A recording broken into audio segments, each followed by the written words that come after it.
Assalamualaikum warahmatullahi wabarakatuh.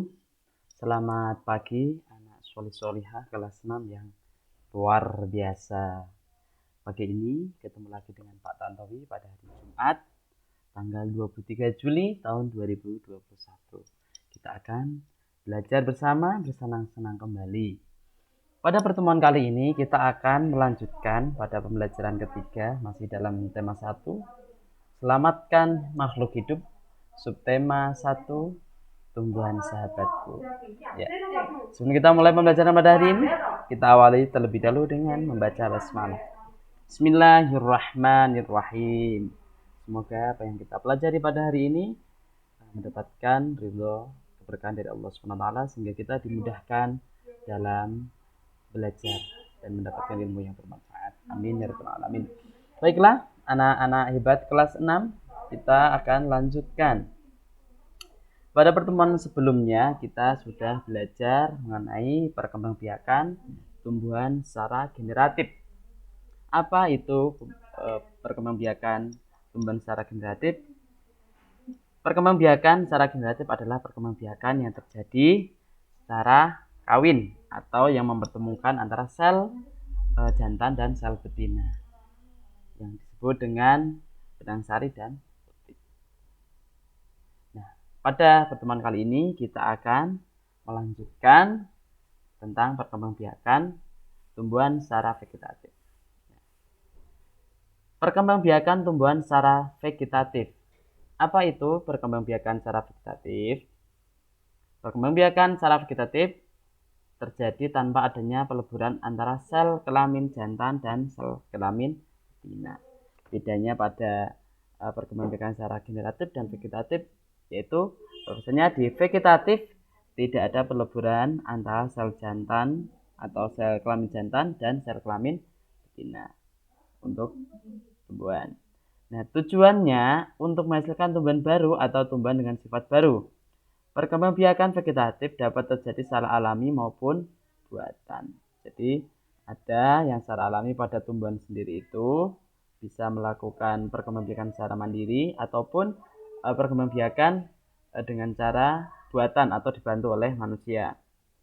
Untuk yang pertama, perkembangbiakan vegetatif alami dapat terjadi dengan tunas, umbi lapis, umbi batang, umbi akar, geragi, akar tinggal, dan spora.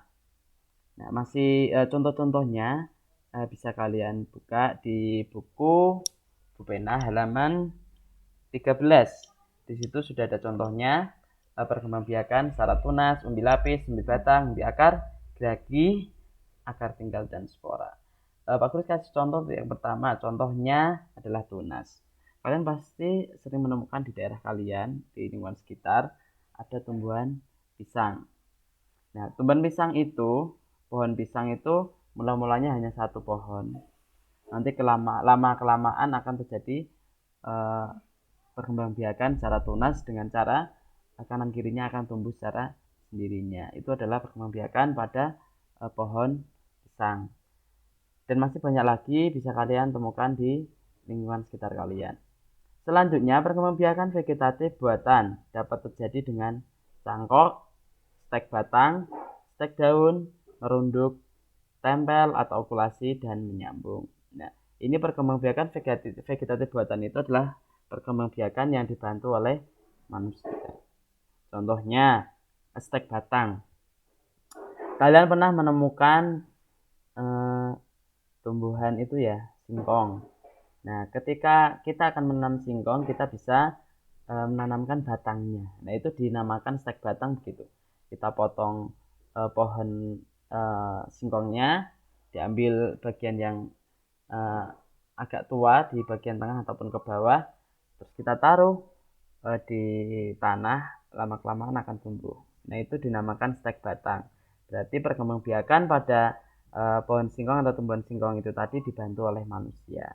Perkembangbiakan vegetatif buatan adalah perkembangbiakan yang dibantu manusia tanpa adanya perkawinan, tanpa adanya peleburan sel jantan sel kelamin jantan pada sel kelamin betina. Sel kelamin jantan adalah benang sari, sel kelamin betina adalah putik. itu tidak terjadi pada perkembangbiakan pada vegetatif buatan ataupun alami. Jadi dia tidak ada peleburan sel kelamin jantan pada sel kelamin betina. Gitu anak-anak. Nah, nanti kalian bisa mencari contoh di sekitar kalian, contoh-contoh perkembangbiakan secara vegetatif, alami, dan contoh-contoh perkembangbiakan tumbuhan secara vegetatif buatan. Begitu ya, anak-anak. Nah, kita lanjutkan.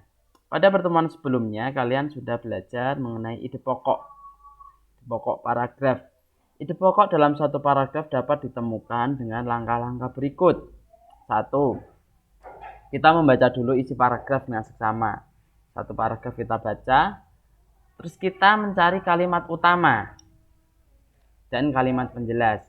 Kemarin sudah Pak Guru jelaskan bahwasanya dalam satu paragraf itu ada satu kalimat utama dan sisanya adalah kalimat penjelas. Kalimat utama bisa berada di depan, di awal kalimat ataupun berada di akhir kalimat. Kalian bisa membaca secara penuh terlebih dahulu baru bisa menentukan ataupun menemukan kalimat utamanya. Nah, setelah menemukan kalimat utama, kalian akan bisa menemukan ide pokoknya.